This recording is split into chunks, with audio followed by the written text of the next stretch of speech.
Hello and welcome to Eye on Africa, our daily show from across the continent here on France 24.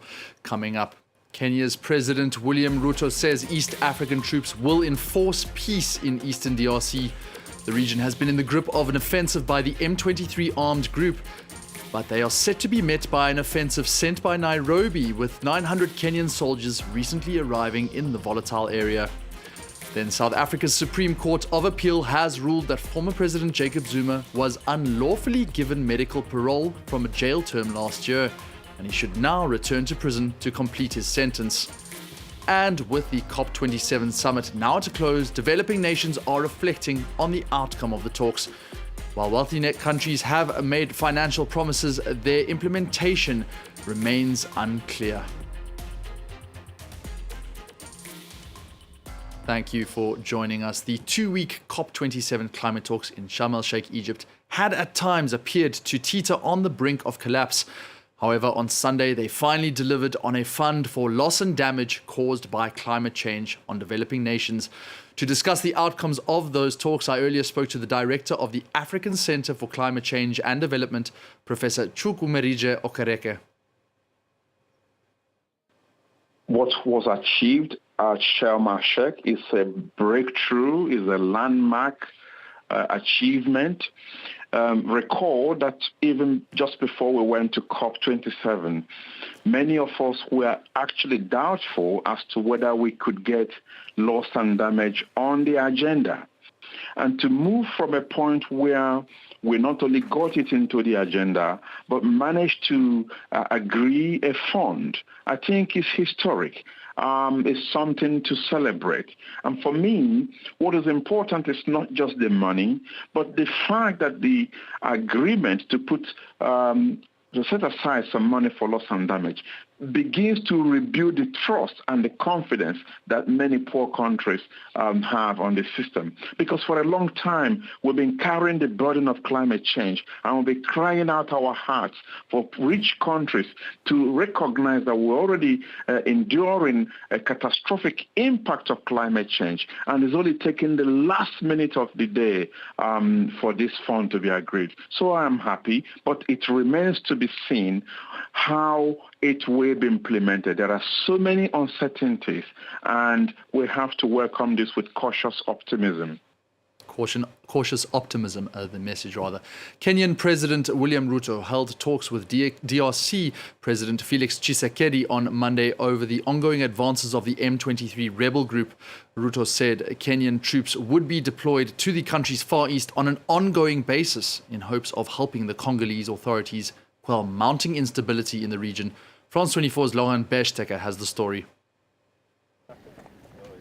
Reaffirming his country's commitments in the DRC.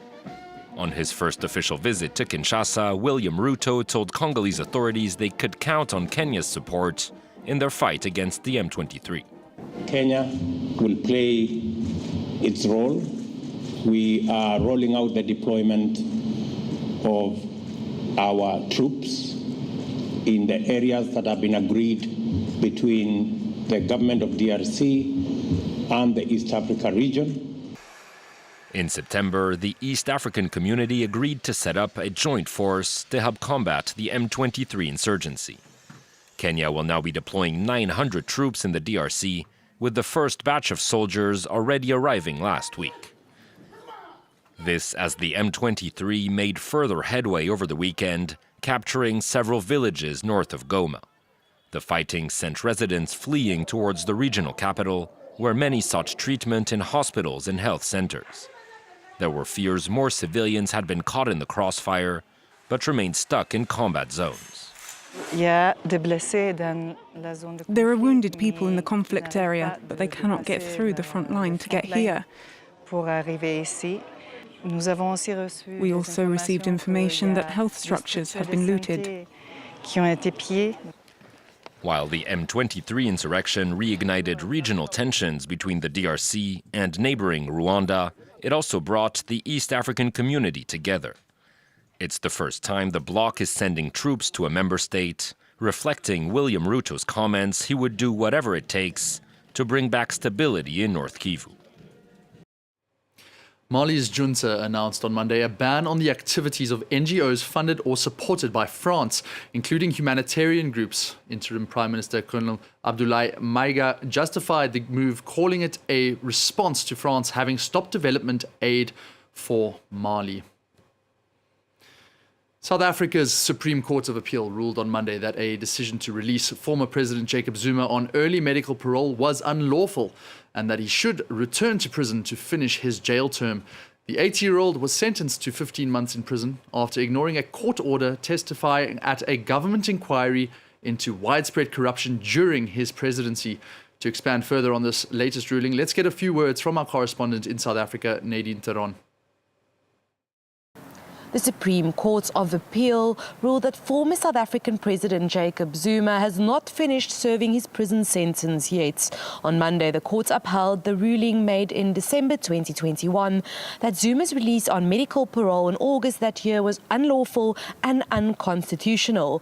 Now, Zuma lodged an appeal against the judgment in December, and he might still lodge another appeal against the Supreme Court of Appeal's decision in the South African Constitutional Court. But even if Zuma does not lodge another appeals process, he might still not spend any more time behind bars, and that's because the Department of Correctional Services must now decide if the 13 months he spent at home on medical parole may count towards his 15-month sentence.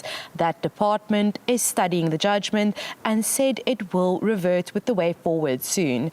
The courts ruled that the former Commissioner of the Department of Correctional Services, Arthur Fraser, made a mistake when he released Zuma in August last year, despite the Medical Parole Board recommending otherwise.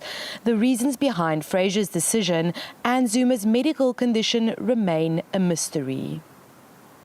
And finally, the World Cup in Qatar has well and truly begun for African nations, but it was far from an ideal start for Senegal, losing 2-0 late on against the Netherlands. Well, joining me in the studio to talk everything about tonight's match, I have the pleasure of welcoming African football specialist Karim Baldé. Karim, thank you so much for coming on the show. Yeah. Senegal, they were Africa's big hope. Of course, they lost Sadio Mane. Is there still a chance that they can make it through this group? There is still a chance, obviously, because it is only the first game, and the second game will be against Qatar. But to come back on tonight's game against the Netherlands, the problem is that without Sadio Mane, you have to have strikers who can score goals, and that wasn't the case today.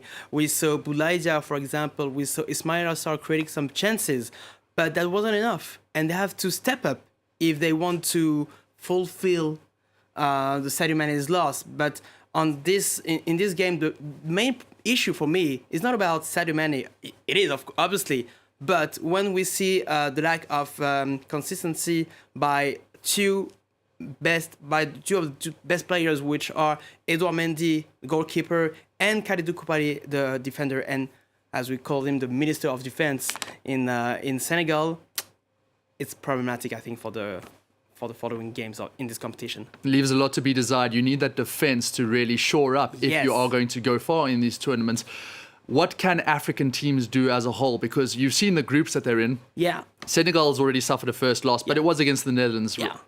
Ghana, Tunisia, Morocco. They're tough groups. Exactly. They have tough groups, but they have to step up in front of big European or in front of big South American teams. When we see Cameroon, for example, in the group of Brazil and even Switzerland, when we see, as you talked about, Ghana, for instance, they will play against Portugal and Uruguay and South Korea of Heung-min Son. So, yeah, they have to step up, definitely. They can't play as if it was the AFCON, I should say. So there is no way to lose. They can't lose time in this competition, in this World Cup. So they all have to step up. We hope that it will be better, for example, tomorrow for Tunisia against Denmark. But Denmark was the Euro 2021 semi-finalists, so it's gonna be tough. To come back on Senegal, I think that there is still hope, because I remember during the AFCON, their first game against Guinea, there was a poor draw, and there were so many criticism about the team, about Aliou Cissé, about his way of coaching,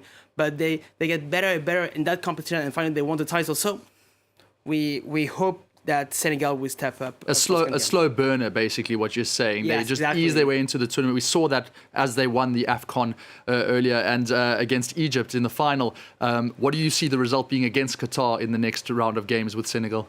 first, they have to win. And secondly, they should win, because we saw Qatar in their first game against Ecuador. That was the opening game of the tournament yesterday, but they were so poor in the game. Almost no chances, except one header at the end of the first half, and that's it. So we know that there is pressure under the shoulders of Qatari players, obviously because they play at home, and that's their first World Cup ever as well. But now Senegal has to win, and they have to score goals, because the goal difference can make the difference at the end of the group stage. And when we remember what happened in 2018 in Russia, because they were kicked out of the competition in the group of Japan, and there was a tie between Japan and Senegal, and because of the yellow cards, they went out of the competition. So they have to be careful and to score as much as we can on, I think it will be like in 3 or 4 days' time, I think. Well, thank you so much, Karim. Of course, you can get all of Karim Baldé's opinions on our special World Cup show, which will be broadcast throughout the tournament. That is all that we have time for here on Eye on Africa, but there's plenty of news coming up on France 24. From me, it's bye for now.